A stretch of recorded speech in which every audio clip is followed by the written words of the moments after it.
luz y sal.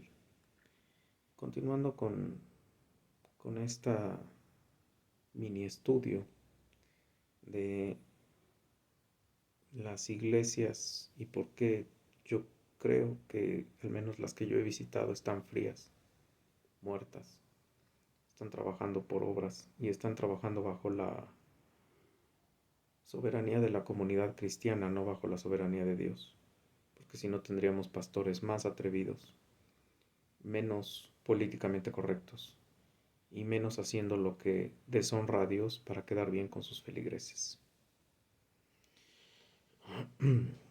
Cité hace rato en el video anterior el pasaje de la promesa de la fe. Y citaba yo a Abraham y revisando un poquito más el pasaje, quiero citarte nada más esta parte para ir entrando en materia con Santiago. Ese versículo 18, Abraham, él creyó en esperanza contra esperanza para llegar a ser el padre de muchas gentes, conforme a lo que se le había dicho, así será tu descendencia. Y no se debilitó en la fe al considerar su cuerpo, que estaba ya como muerto, siendo de casi 100 años, por la esterilidad de la matriz de Sara. Tampoco dudó por la incredulidad de la promesa de Dios, sino que se fortaleció en fe, dando gloria a Dios, plenamente convencido de que era también poderoso para hacer lo que le había prometido, por lo cual también su fe le fue contada por justicia. Y no solamente con respecto al que escribió le fue contada, sino también con respecto a nosotros, a quienes ha de ser contada, esto es, a los que creemos en el que levantó de los muertos, a Jesús, nuestro Señor, a Jesús nuestro Señor. Cuando tú digas, perdón, a Jesús Señor nuestro, cuando tú digas Señor, estás diciendo que es tu Señor, es decir, es tu Rey, es tu amo.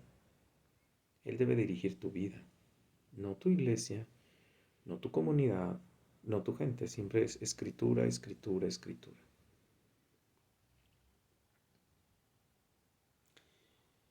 El cual fue entregado por nuestras transgresiones y resucitado por nuestra justificación.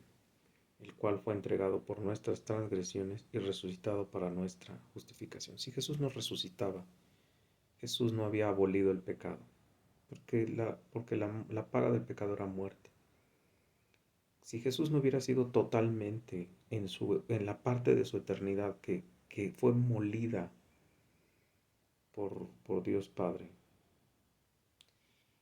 y que entonces pudo llenar la tarifa tuya y mía del tiempo que estamos vivos al tiempo que vamos a morir, tuya y de millones, que yo no sé cuántos somos, o miles, no sé, estemos siendo salvos. Entonces, no tendríamos forma de llamarnos, de haber pensado en estar salvados. Es decir, Jesús no resucita de la tumba. Jesús no hubiera sido el pago perfecto. Jesús hubiera sido otro más, un mártir, que creyó en alguna locura, que creyó que Dios lo llamó, se tomó yo creo que una pastilla de LSD, se cambió el nombre, se dijo cristiano, empezó a decir que le evangelizaba, como veía que pegaba, pues tuvo chavitas, las chavitas se volvieron hippies, fueron a evangelizar como hippies, decían que lo que tenían que hacer era ser las prostitutas de Dios, bla, bla, bla, esos movimientos que andan por ahí.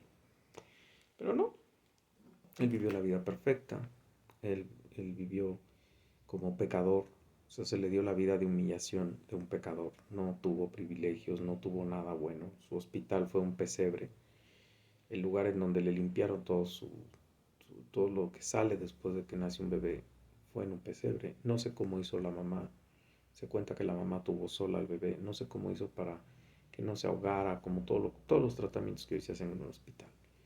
El bebé Jesús nace y nace para morir, nace para ser crucificado, nace para ser molido a golpes, nace para que sus manitas y su cabecita y sus ojitos y todo eso que andamos cantando el 24 fuera destrozado por ti y por mí.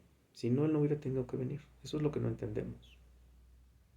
Y luego por eso hacemos de la iglesia un desgarriate y andamos justificando si somos salvos o no por deshonrar a su iglesia. Bien, el resultado de la justificación, Romanos 5, justificados por la fe, tenemos paz para con Dios.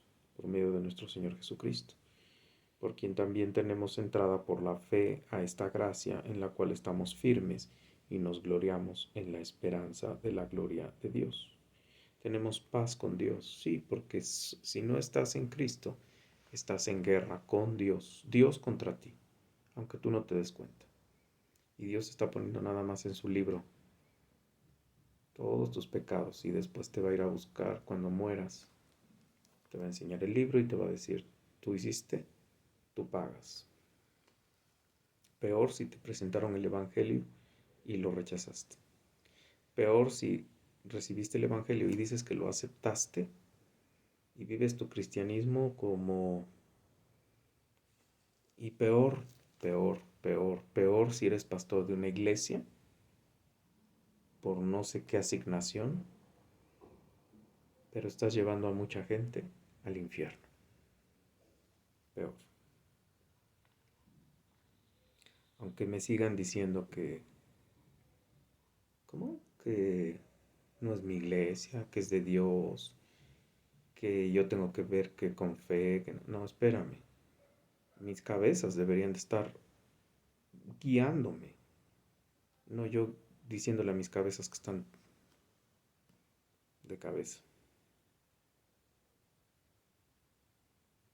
Y no solo esto, sino también nos gloriamos en las tribulaciones, sabiendo que las tribulaciones producen paciencia, y la paciencia prueba, y la prueba esperanza, y la esperanza no avergüenza, porque el amor de Dios ha sido derramado en nuestros corazones por el Espíritu Santo que nos fue dado.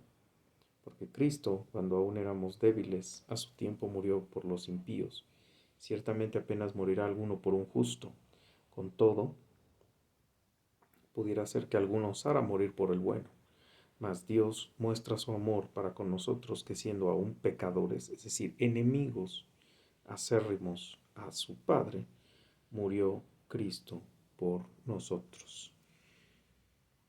Pues mucho más estando ya justificados en su sangre, por él seremos salvos de la ira, porque si siendo enemigos fuimos reconciliados con Dios por la muerte de su Hijo, mucho más estando reconciliados seremos salvos por la vida.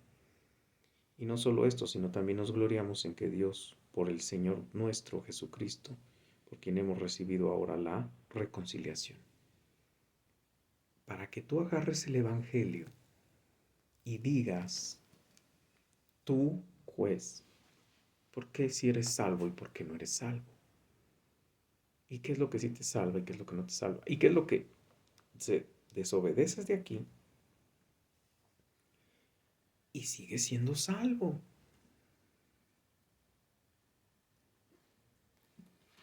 Déjame pasar a Santiago, porque si no me voy a seguir ahí. Y quiero después llegar a las iglesias. Espero en Dios poder llegar. Y que sea útil, insisto, para redargullir, para exhortar, para consolar.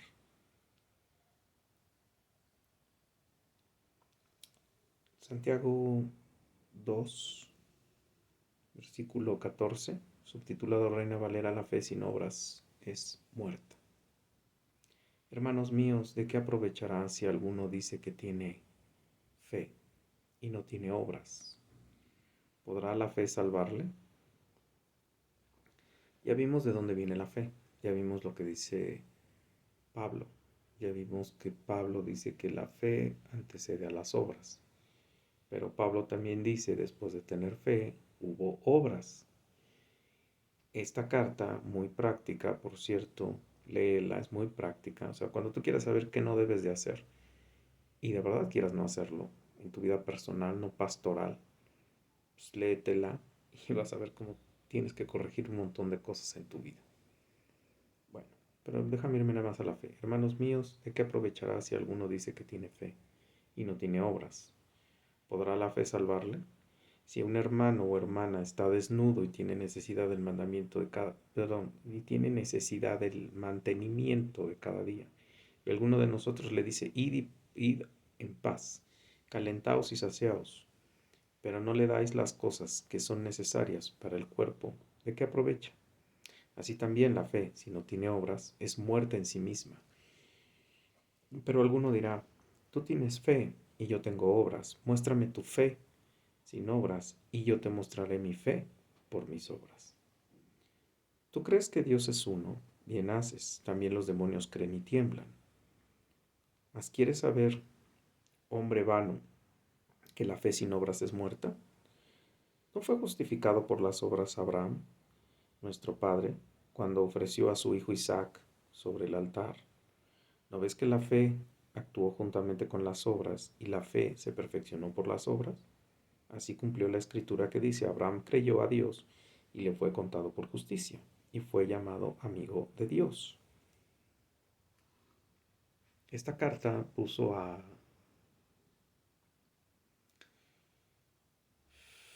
Ay, cuando vienen las ideas y se van es horrible.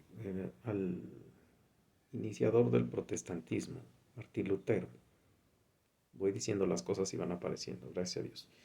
Martín Lutero lo puso en contradicción, incluso decía que esta carta no tenía ni por qué estar en el canon, había que quitarla. Pero creo que aquí queda muy claro, y queda muy claro cuando vuelves a revisar a Pablo, que por Pablo, este, Lutero fue que encontró la salvación, porque cuando leyó su carta, Romanos 8, fue cuando entendió que no necesitamos más nada que la muerte del Señor Jesucristo. Entonces, en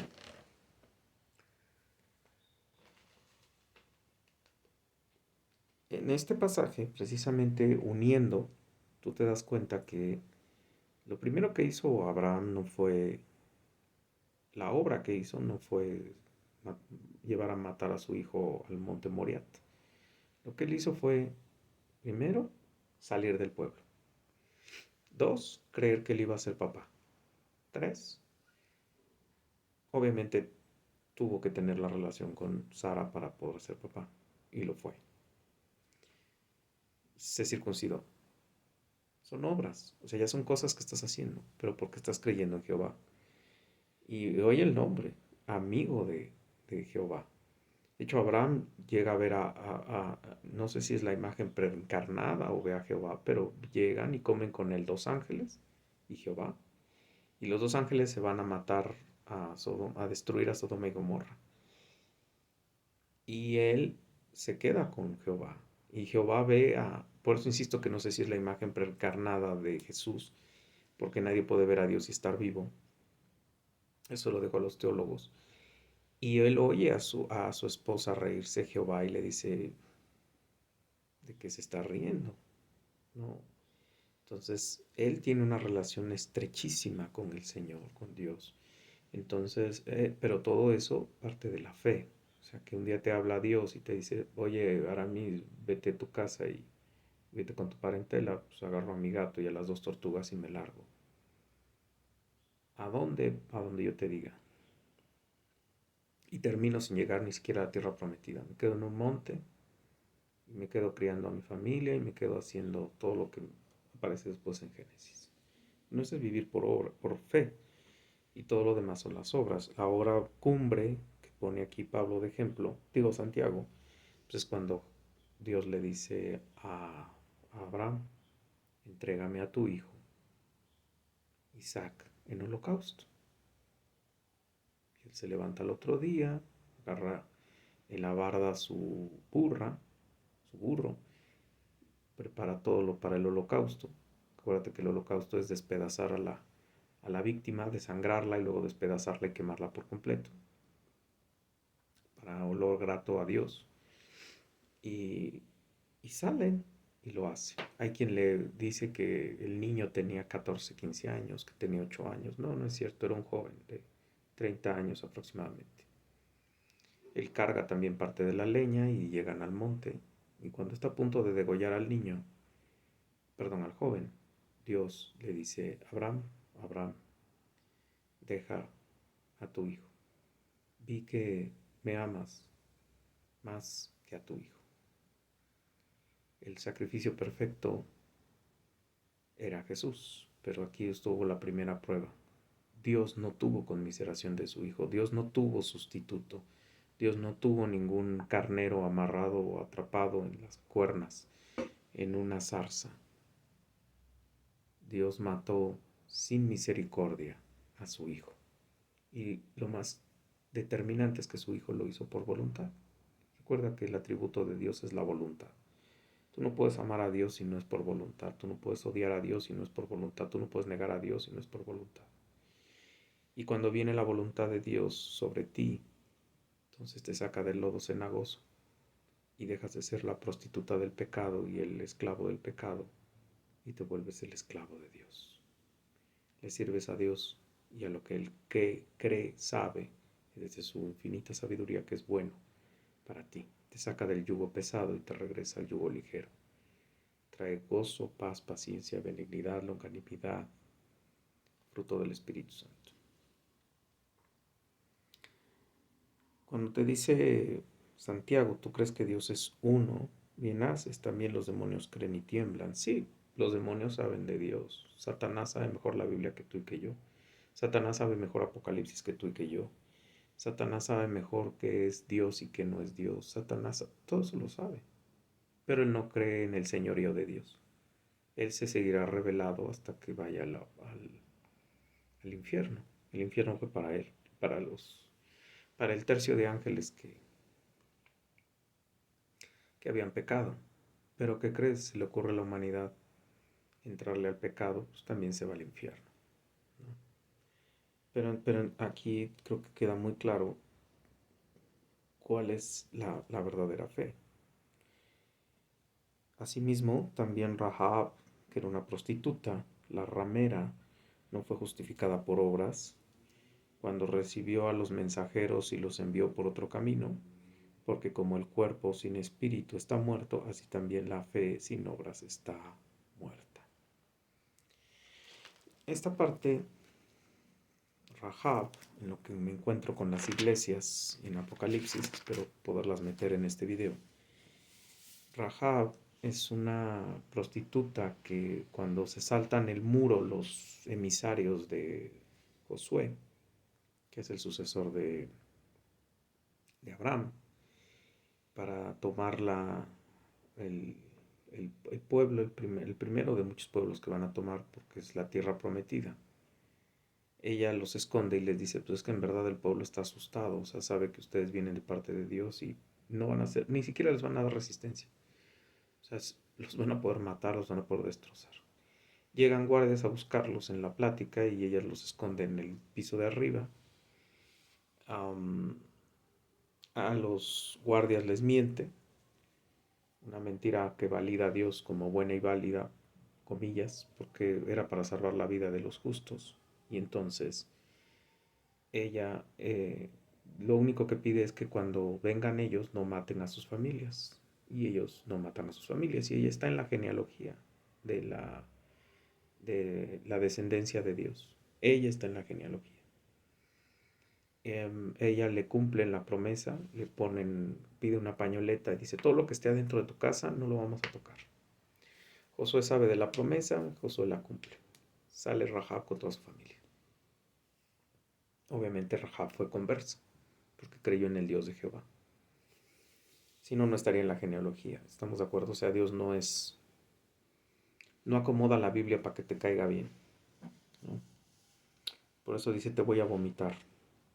Bien. Mensaje a las 7 iglesias y recuerda Juan, Patmos, Juan, la última laceración que sufrió fue las quemaduras. Y Juan termina exiliado porque Dios tuvo misericordia de él y dijo que él no iba a morir como mártir. Y él se encuentra en un día domingo en el Señor y después en el Espíritu, según lo reporta él. Y el Espíritu lo lleva con el ángel que le reporta todo lo que está pasando. Mira a Dios, mira a Jesucristo, mira las diferentes formas en las que se presenta Jesús. Y Jesús al final es,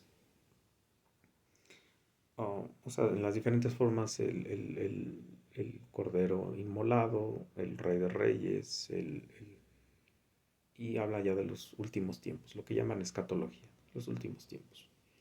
Cómo va a acabar el mundo, cómo va a acabar la tierra, cómo va a acabar, qué es lo que va a venir como la Nueva Jerusalén, quiénes vamos a ser los redimidos, quiénes no, cómo van a estar las tribulación, cómo va a estar la tribulación, que son las 7 copas, que son las 7 trompetas, etcétera, etcétera, etcétera. Pero lo primero que hace él es, en un inicio, mandar 7 cartas. Y manda 7 cartas y la primera es a Éfeso. Escribe al ángel de la iglesia en Éfeso, el que tiene las 7 estrellas en su diestra, Jesús, el que anda en medio de los 7 candeleros de oro, dice esto. Yo conozco tus obras y tu arduo trabajo y paciencia, y que no puedes soportar a los malos, y has probado a los que se dicen ser apóstoles, no lo son, y los has hallado mentirosos.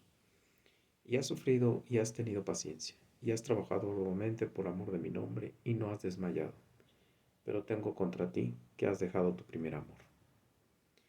Recuerda, por tanto, de dónde has caído, y arrepiéntete, y haz las primeras obras, porque si no, vendré pronto a ti y quitaré tu candelero de su lugar, si no te hubieras arrepentido. Pero si es, pero tienes esto, que aborreces las obras de los nicolaítas, las cuales yo también aborrezco.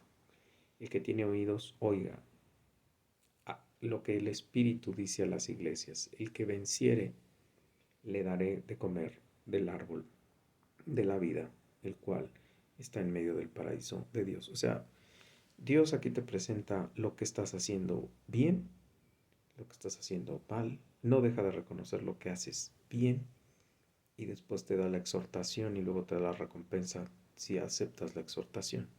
¿Cuáles son tus primeras obras si ya abandonaste tu primer amor? ¿Quién es tu primer amor? Jesús. ¿Cuáles tendrían que ser tus primeras obras? Arrepentimiento, oración, ayuno, confesión,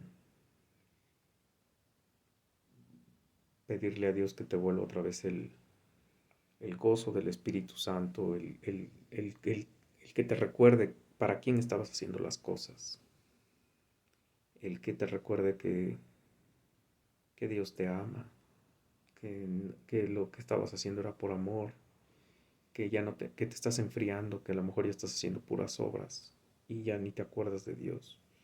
Estás haciendo leyes y ya no estás hablando de Dios, ya no estás viviendo a Dios. Eso te lo está reclamando, o sea, perdón, por eso regreso a la idea, o sea, cuando me dice a mí un pastor, pero soy salvo, pero ellas son salvas.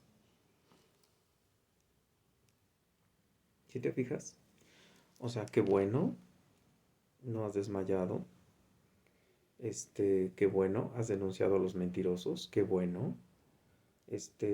Has tenido paciencia, has trabajado arduamente por amor de mi nombre. Odias a los nicolaitas, pero ya no me amas. Ya no me amas. Simplemente ves la ley y cumples la ley. Mensaje a Esmirna. Y escribe el ángel de la iglesia de Esmirna, el primero y el postrero, Jesús, el que estuvo muerto y vivió, dice esto. Yo conozco tus obras y tu tribulación, y tu pobreza. Tus obras, tu tribulación y tu pobreza. Pero tú eres rico. Y la blasfemia de los que dicen ser judíos y no lo son, sino sinagoga de Satanás. No temas en nada lo que vas a padecer. He aquí, el diablo echará a algunos de vosotros en la cárcel, para que seáis probados, y tendréis tribulación por 10 días. Sé fiel hasta la muerte, y yo te daré la corona de la vida. El que tiene oídos, oiga. Al que tiene el espíritu de las oiga lo que el Espíritu dice a las iglesias. El que venciere no sufrirá daño de la segunda muerte. Reconoce que tiene muchas cosas y que no es pobre, porque tiene a Dios. Reconoce que que Satanás va a mandar por alguna razón que Dios quiere, probar por fuego, algunos de ellos a la cárcel. Van a sufrir tribulación, soporten, van a salir adelante, ¿no? Dice, si no soportas, pues vendrá la segunda muerte, y esa muerte es irte al infierno, a pagar eternamente tus pecados. ¿Ves cómo pequeños detalles en cada iglesia que para uno a veces dice, pero soy salvo, pero soy salvo, pero soy salvo. Y uno sigue descuidando su salvación. Entonces, si se supone que tú eres salvo, tú tendrías que tener gozo del Espíritu Santo siendo salvo. La pregunta es por qué algunos no sentimos ese gozo. ¿Y por qué podemos hablar vehementemente de Dios? Llorar cuando leemos sus escrituras, llorar cuando vemos la injusticia, pero no sentimos gozo, nos sentimos como un policía que está buscando que hacemos mal, persiguiéndonos y por lo tanto estamos buscando hacer las obras y los detalles que Él no le gusta. Porque aquí entonces Él pide que tú lo ames, te dejes guiar por el Espíritu Santo, tengas paciencia, esperes las tribulaciones. Es decir, hasta oír a un animal llorando, hasta oír a una hija llorando, hasta ver a una hija perdida, son parte de tus tribulaciones. Porque sabes que a ti te duele y sabes que a ti te lastima y que moral, psicológica y físicamente te hiere. Cuando oyes cómo están destruyendo a sus hijos, cuando están destrozando sus imágenes, cuando están haciendo pedazos a esa familia y te duele, no te da coraje de, ay, ya cállate, me estás molestando mi día, no, te duele, porque sabes el daño que están haciendo, porque sabes que toda esa familia está condenada al infierno. Cuando tú vas a la iglesia y te revuelve el estómago, que estás viendo que el pastor más bien parece un showman, cuando ves que las pastoras están dando Biblia, cuando ves que se canta muy hermoso para mi oído, pero se están haciendo las cosas indebidas en el altar, en el culto, en la predicación, en la idea de contrición, en la idea de salvación, en la idea de qué es lo que la iglesia es y no es. Eso también es parte de tus tribulaciones. Y ahí es donde tienes que pedirle al Espíritu Santo, Señor, perdóname, porque me quiero sentir Dios, porque cuando me desespero y creo que las cosas tendrían que cambiar ya, porque te hice las oraciones, porque he estado esperando y no cambias, entonces yo creo que soy Dios, creo que haría las cosas mejores que Dios, estoy siendo anatema, bla, bla, bla, bla, bla, y tal vez, y solo tal vez eso sea lo que no me haga permitir vivir ese gozo del que se supone que yo debería de vivir.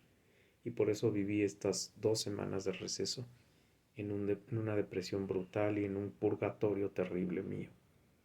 Ya sé que no existe esa cosa, pero déjame explicarlo en esos términos católicos romanos, ¿no?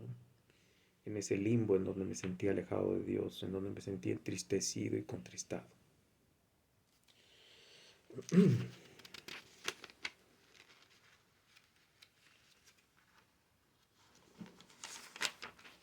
Mensaje a Pérgamo.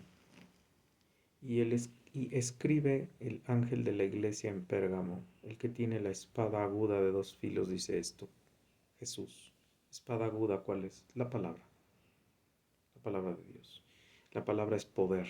Recuerda Génesis. Habló, creó. Habló, creó. Habló, creó. 7 días, 24 horas. 6 días, 24 horas. Yo conozco tus obras y dónde moras. ¿Dónde está el trono de Satanás? Perdón, yo conozco tus obras y dónde moras. ¿Dónde está el trono de Satanás? Pero retienes mi nombre y no has negado mi fe. Ni aun en los días en que Antipas, mi testigo fiel, fue muerto entre vosotros, donde mora Satanás. Pero tengo unas pocas cosas contra ti, que tienes ahí a los que retienen la doctrina de Balaam, que enseñan a Balac a poner tropiezo ante los hijos de Israel, a comer de cosas sacrificadas a ídolos y cometer fornicación. ¿Ves? Comer cosas sacrificadas a los ídolos. Bueno, comer cosas a los ídolos, eso no es malo, eso no trae. Eso yo soy salvo, ¿no? Es pecado. Y cometer fornicación, ese ya te suena escandaloso. Y también tienes a los que retienen la doctrina de los nicolaitas, la cual yo aborrezco. Por tanto, arrepiéntete, pues si no vendré a ti pronto y pelearé contra ellos con la espada de mi boca. El que tiene oídos, oiga lo que el Espíritu dice a la iglesia: el que venciere, daré a comer del maná escondido, y le daré una piedrecilla blanca, y en la piedrecilla escrito un nombre nuevo, el cual ninguno conoce, sino aquel que lo escribe. Otra vez, no te dice, ay, pobrecito, estás sentado en la silla de Satanás. Sí, pues sí, ya no te voy a patear tanto, ¿no? Estás ahí porque yo quise que estuvieras ahí y tienes que redoblar los esfuerzos y tienes que ver estos detalles que no estás cumpliendo. ¿Quién era Balaam? Era, perdón, Balac. Era un sacerdote que lo habían puesto para maldecir a Israel, pero Jehová intervino hasta con una burra y lo hizo bendecir y bendecir y bendecir este, a Israel. Pero acá me parece que no está pasando esto. La gente está comiendo cosas sacrificadas a ídolos, o sea, conscientemente es sí y qué, ¿no? Y fornicando, quiere decir tienen relaciones inmorales fuera del matrimonio. Y tienen a los nicolaitas, que era un culto apóstata de la fe, ¿no? Bueno, déjame ver si logro avanzar. No, mira, voy a dejarlo aquí, porque luego de verdad que son extensísimas las reducciones de peso, que son las complicadas. Déjame dejarlo hasta acá, déjame grabar a Tiatira en el siguiente. Luz y Sal.